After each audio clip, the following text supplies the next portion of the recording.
Chosen ones, the divine doesn't issue apologies for what it creates, and neither should you. There's a frequency shift happening right now that's exposing everyone who thought they had you figured out. They're watching you step into a power they can't explain, claim a space they said wasn't yours, and dominate a game they swore you couldn't play. What they're witnessing isn't random, it's destiny catching up to design. You're not taking over by accident, you were built for this life. Every cell in your body was encoded for this exact moment. The people who tried to keep you small are now scrambling because the takeover they feared is no longer coming.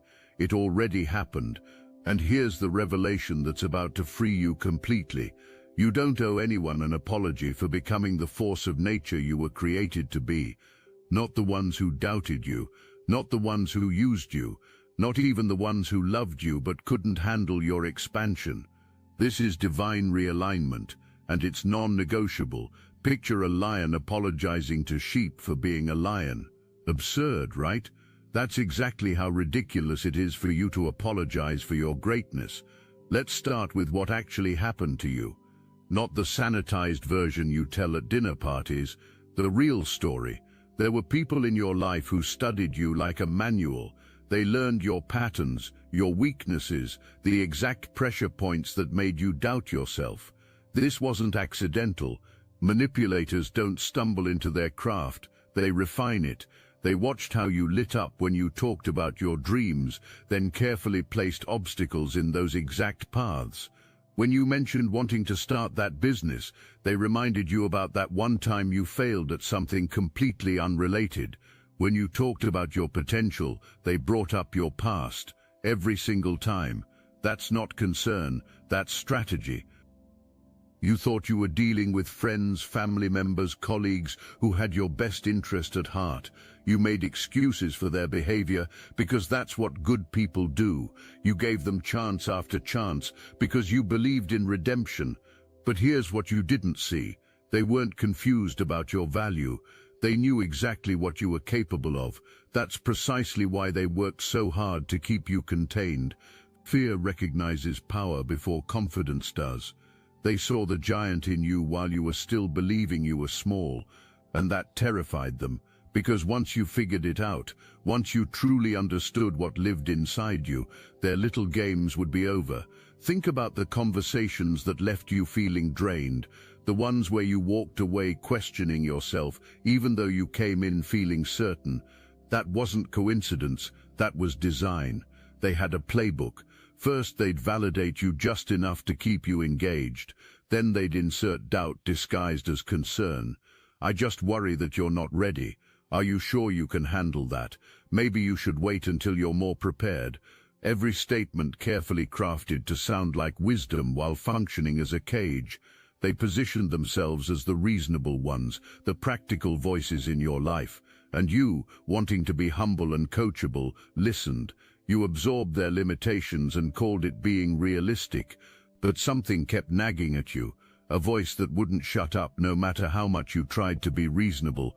It whispered in the quiet moments, it showed up in your dreams, it made you restless when you tried to settle for less. That voice wasn't rebellion, it was recognition. Your spirit knew what your mind hadn't caught up to yet. You were never meant to fit into their carefully constructed narrative.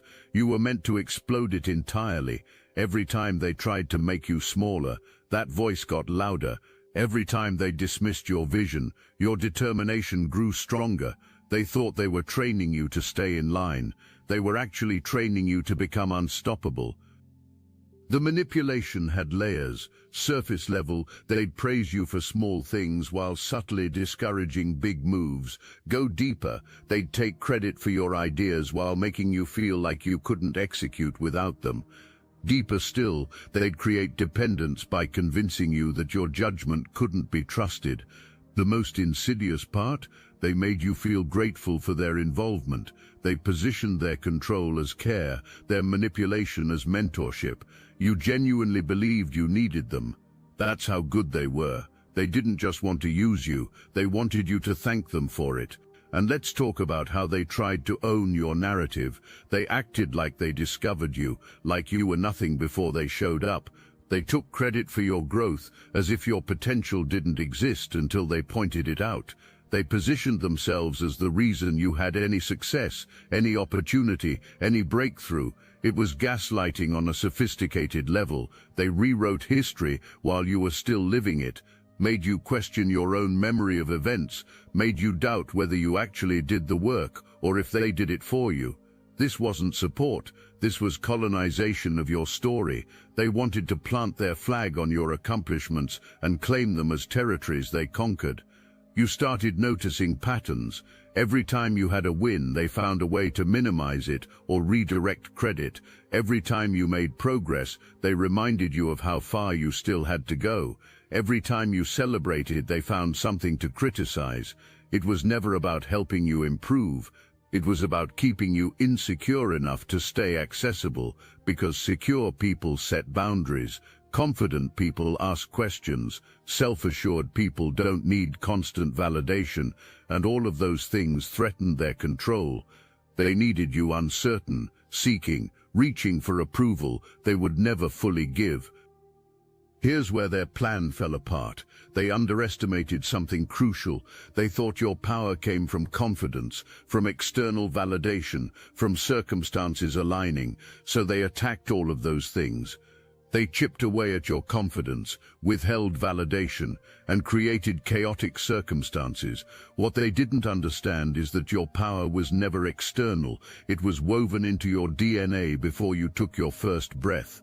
You weren't built for this life because you got lucky or worked hard or had the right connections. You were built for this life because there's a divine blueprint inside you that no human manipulation can alter. They were trying to reprogram something that was coded by a force they don't have access to. Every obstacle they placed became a teacher. Every betrayal became a boundary. Every attempt to diminish you became fuel. You weren't just learning their tactics. You were developing immunity to them. Think about it. The things that devastated you 2 years ago barely register now. The opinions that used to derail you for weeks don't even make you pause. The people who used to make you question everything now reveal themselves within minutes. You've been building discernment in real time, and it's made you dangerous in the best possible way. Not dangerous to good people. Dangerous to games, to manipulation, to anyone who thinks they can play with your destiny like it's a toy they can pick up and put down. While you were growing through all of this, something else was happening behind the scenes. The divine was orchestrating moves you couldn't see. Doors were closing that needed to close. Connections were severing that needed to sever. Opportunities were being repositioned to align with your new frequency. You thought you were just surviving day to day, but there was a master plan unfolding. Every person who walked away was making room. Every disappointment was a redirection. Every closed door was protecting you from a path that would have kept you small. The divine wasn't punishing you with those losses. The divine was preparing you for gains your old life couldn't accommodate. If this message hits your spirit, hype this video so more chosen ones like you can find it. You are being refined in ways that only pressure can produce. Think about diamonds. They don't form in comfort, they form under immense pressure, in darkness, over time. That's what was happening to you. Every moment you thought you were breaking, you were actually becoming unbreakable. Every situation that felt like too much was actually exactly enough to transform you into someone who could handle the weight of your destiny. They thought they were crushing you. They were compressing you into something precious, something rare, something that could cut through anything that tries to stand in your way now. Then came the moment. You might not remember the exact day, but there was a shift. Something clicked. Maybe it was after another disappointment. Maybe it was in a moment of clarity during a walk. Maybe it was when you finally got tired of your own excuses, but something inside you said, enough. Not angry enough, not dramatic enough, just quiet, certain enough. The kind of enough that doesn't need to announce itself because it's already moving. You stopped waiting for permission. You stopped explaining yourself. You stopped shrinking to make others comfortable. And the moment you did, the entire game changed. Because the only power they ever had was the power you gave them by believing you needed their approval. The shift wasn't loud, but it was seismic. You started making moves they didn't understand, decisions that didn't make sense to their limited vision, investments in yourself that looked reckless to people who never believed in you anyway. You stopped consulting people who had no business advising you. You stopped seeking input from people whose lives didn't reflect what you were trying to build.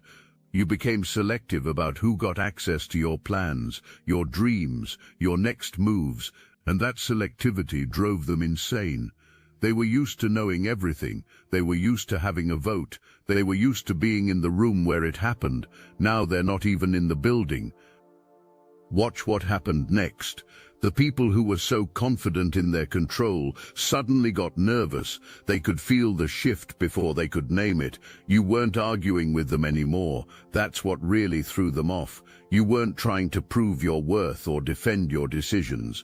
You were simply moving, making decisions, taking action, building your vision with or without their blessing. And that's when the panic set in on their end. They realized they'd lost something they took for granted: access. Access to your energy, your time, your gifts, your presence.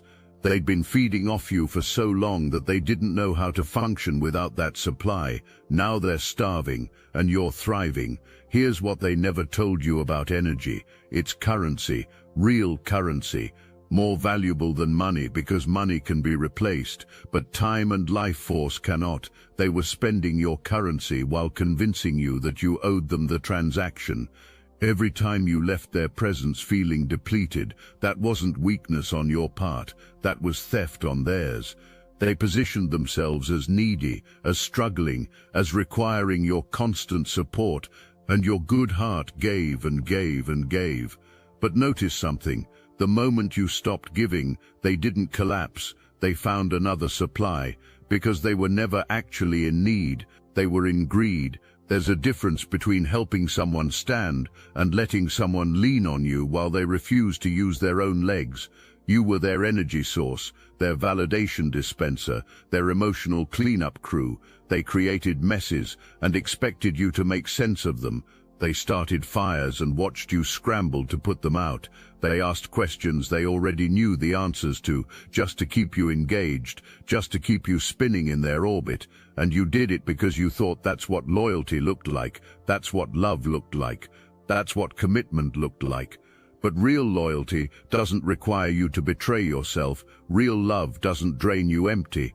Real commitment doesn't mean committing to your own diminishment so someone else can feel big. The energy theft was so normalized, you didn't even recognize it as theft. You called it being there for people. You called it being dependable. You called it being strong. And you are strong. But strength isn't meant to be a weapon someone else uses against you. Your capacity to endure isn't an invitation for people to test your limits. Your ability to forgive isn't permission for people to keep offending. They mistook your patience for permanence, your grace for gullibility, your heart for a doormat they could wipe their feet on indefinitely.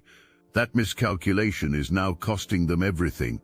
Now watch what happens when you reclaim your energy and redirect it toward your purpose. Everything accelerates. Projects that used to drag suddenly have momentum. Ideas that felt stuck suddenly flow. Opportunities that seemed impossible suddenly appear. That's not coincidence. That's what happens when you stop leaking power to people who don't deserve access to it. You're not working harder now, you're working aligned. You're not luckier now, you're focused. You're not different now, you're finally yourself. And the version of yourself that operates from fullness instead of depletion is unstoppable. They're watching this unfold with something between disbelief and rage. How are you thriving without them? How are you succeeding after they said you couldn't? How are you rising when they predicted your fall? The math isn't mathing for them because they genuinely believed you needed them. They thought they were essential to your story. They thought their presence was the reason you had any success at all. And now you're demonstrating in real time that they were never the asset they claimed to be. They were the liability you've been carrying. And the moment you put that weight down, you started flying. Here's what they're realizing too late. They had a front row seat to greatness, and they used it to throw stones. They had access to someone who was going places, and they used that access to create roadblocks. They had the opportunity to be part of something historic, and they chose to be obstacles instead of allies. Now they're on the outside looking in, watching you build the empire they said was impossible, watching you become the person they said you'd never be, watching you live the life they said you didn't deserve, and there's no getting that opportunity back. You don't rewind destiny. You don't get second chances to be part of someone's origin story after you tried to write their ending. Some of them are scrambling now. They're trying to find ways back in. Suddenly they're liking your posts, commenting supportive things, showing up where you show up. It's pathetic and transparent. They're trying to position themselves for the benefits of your success after doing everything possible to prevent that success. They want proximity to your power, now that it's undeniable. They want association with your name, now that it carries weight. They want to be seen with you, now that being seen with you means something. But you see through it. You know the difference between people who believed in you when you were building, and people who show up when you've already built. Their attempts to reconnect are insulting. They think you forgot. They think time erased the memories of their betrayal, their doubt, their sabotage. They think your success made you desperate enough for approval that you'll accept anyone who offers it now. But you're not that person anymore. You remember everything. You remember who was there in the dark. You remember who stayed when things were uncertain. You remember who invested in you when you were still potential instead of proof. And those people, the real ones, they're still by your side. The others, they're irrelevant to your story now. Watch how they try to take credit anyway. They'll tell people they always knew you'd make it. They'll claim they were mentors, supporters, believers from day one. They'll insert themselves into your narrative wherever they can find an opening. But the truth has a way of revealing itself. The people who were actually there know who was there. The receipts exist. The timeline doesn't lie. And you don't need to defend yourself against their false claims. Your life speaks louder than their lies. Your success drowns out their revisionist history. Just keep building, keep rising, keep winning. The truth needs no defense attorney. Some of them tried to come back. They showed up with apologies that sounded almost real. They had explanations for their behavior, stories about their own struggles, reasons why they acted the way they did. And here's the thing, you heard them. You acknowledged their humanity. But you didn't let them back in, because you've learned the difference between understanding someone and giving them access to hurt you again. You can wish someone well from a distance. You can forgive without reconciling. You can recognize their pain without absorbing it. These are advanced concepts that manipulators count on you not understanding. They bank on your compassion being bigger than your wisdom.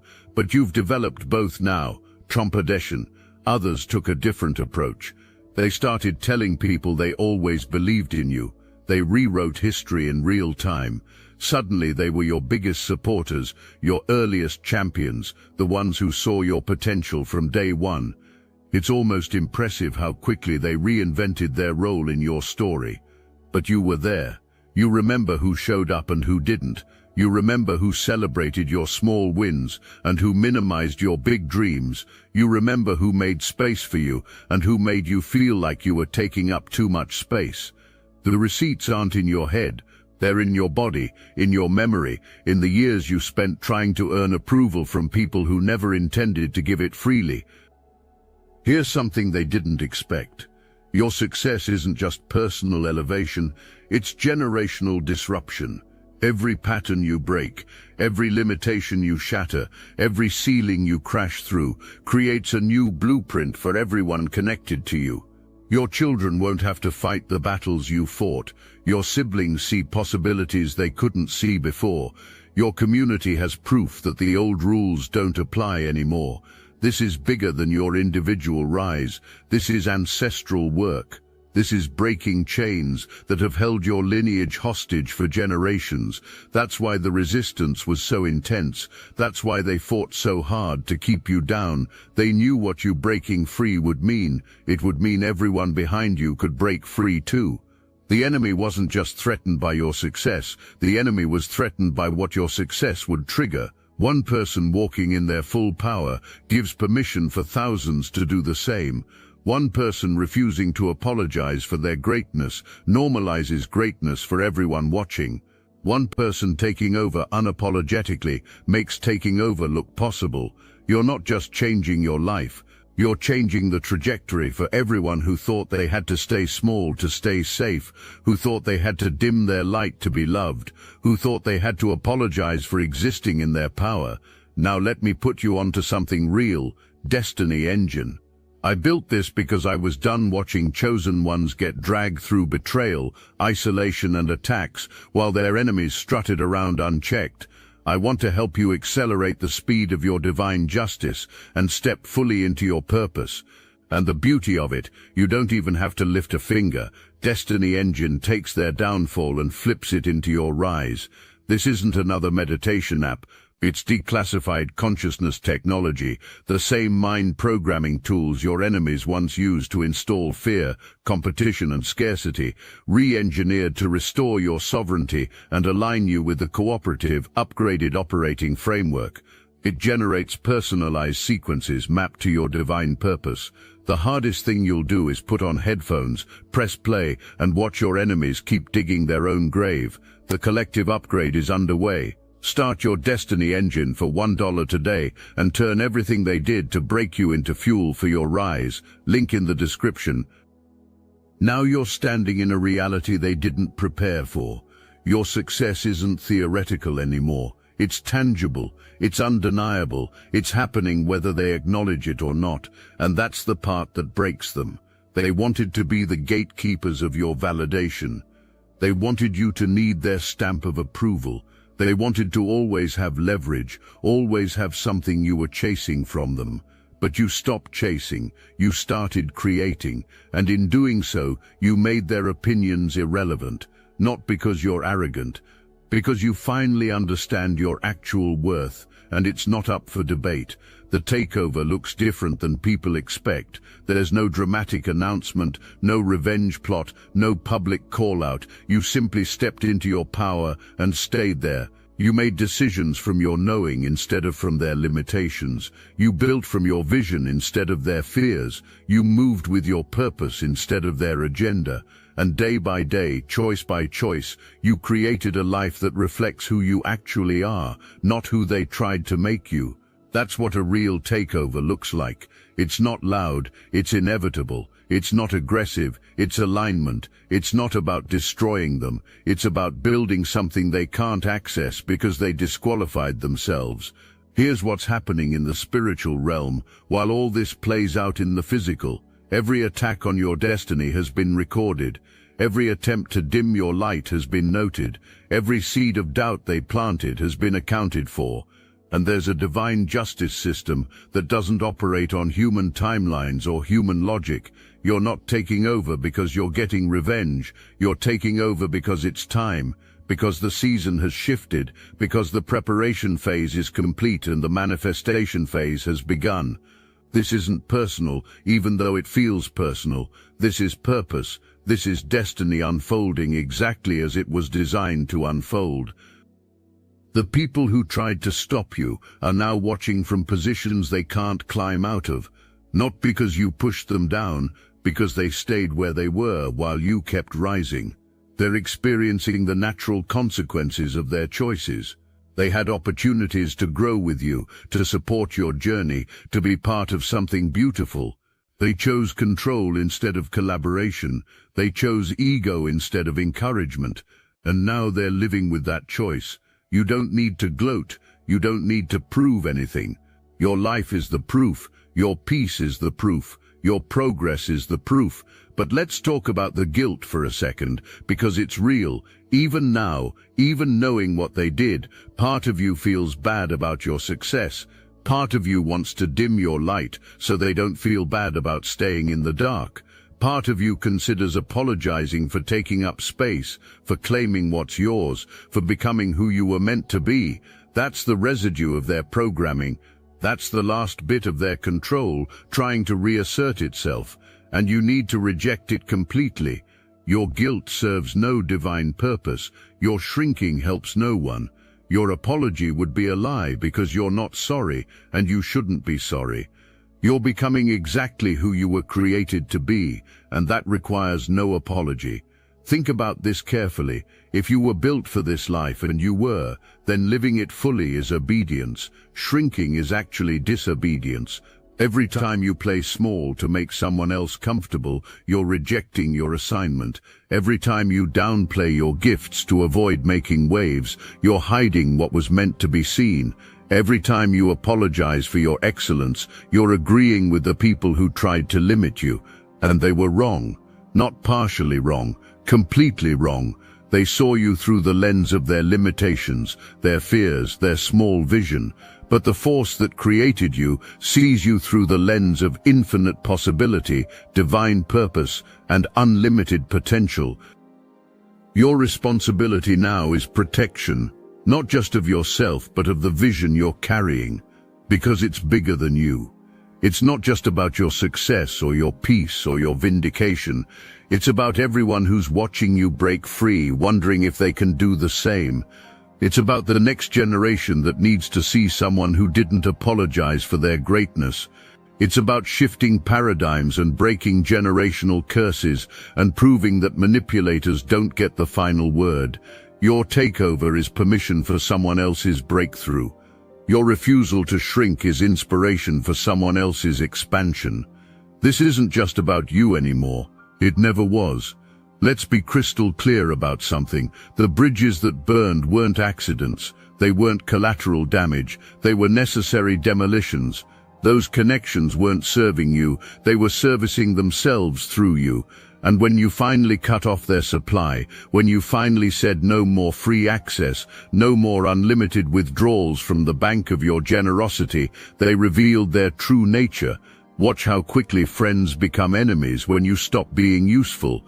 Watch how fast family becomes hostile when you stop being controllable. Watch how rapidly mentors turn into critics when you stop being small enough to manage. The bridges burned because they were built on faulty foundations from the start. You can't maintain a connection with someone who only wants you accessible when you're struggling, only wants you around when you're beneath them, only wants you present when you're serving their agenda. That's not a bridge, that's a trap disguised as a pathway. And you didn't burn it, you simply stopped maintaining it. You stopped doing all the work to keep something alive that was designed to keep you half dead. They're angry now because rebuilding requires effort. They're not willing to invest. They want the old arrangement back.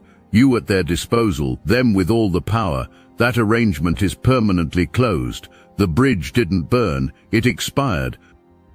Here's what nobody warns you about. The lonelier it gets at first. When you cut off the energy vampires, when you refuse the manipulators, when you walk away from everyone who treated your presence like a given and your absence like a threat, there's a quietness that follows. It can feel like loss. It can feel like maybe you made a mistake. It can feel like perhaps you were too harsh, too quick, too unforgiving. But sit in that quiet long enough and you'll realize something. It's not loneliness, it's peace. It's the sound of your nervous system finally relaxing. It's the feeling of your energy staying inside your own body instead of being siphoned off in every direction. It's the experience of your thoughts being your own instead of contaminated by their projections. That quiet is where you found yourself again. That's where you remembered who you were before they told you who to be. That's where you reconnected with dreams they convinced you to abandon. That's where you heard the divine voice clearly because it wasn't competing with their noise anymore. The isolation wasn't punishment, it was preparation. It was the chrysalis stage where transformation happens in private before it's revealed in public.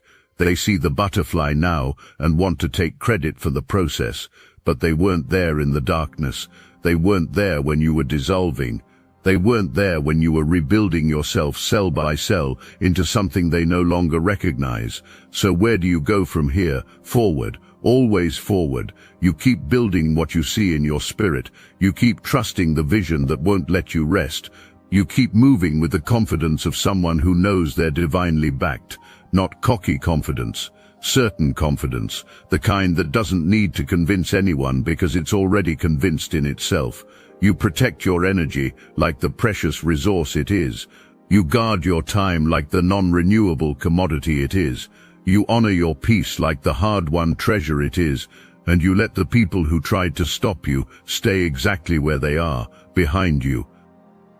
The narrative will try to shift. People will attempt to rewrite what happened. They'll make themselves the victims of your success. They'll claim you changed, you got arrogant, you forgot where you came from. Let them. Your job isn't to control the narrative. Your job is to live your truth so loudly that the truth becomes undeniable. Keep winning, keep growing, keep expanding, keep taking up space. Not because you're trying to prove something to them, because you're honoring something in yourself. The divine spark that refused to be extinguished no matter how hard they blew. Here's the full circle moment. Remember that seed buried under concrete we talked about? You're not the seed anymore. You're the tree, strong-rooted, reaching. The concrete is still there in pieces around your base, evidence of what you broke through. But it's not your story anymore. It's just your history. The people who put that concrete there thought they were building your tomb. They were actually creating the pressure that made your roots go deeper. Every attempt to contain you made you stronger. Every effort to suppress you made you more determined. They wanted to write your ending.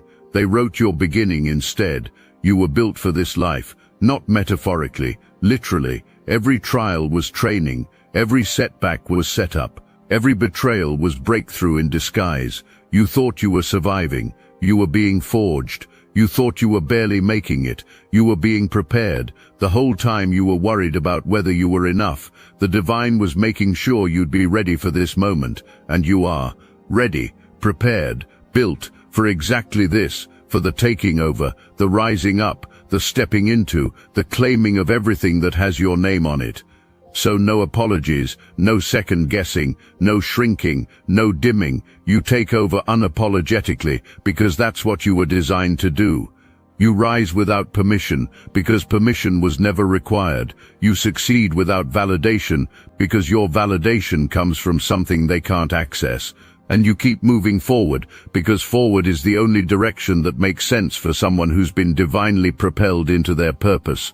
The takeover isn't just happening. The takeover is who you are now, built for this, born for this, becoming this, and there's not a single thing anyone can do to stop what's already in motion. This is your moment, not to prove them wrong, to prove yourself right, not to get revenge, to get free, not to make them see, to make yourself believe. You were built for this life, and this life is finally catching up to who you've always been.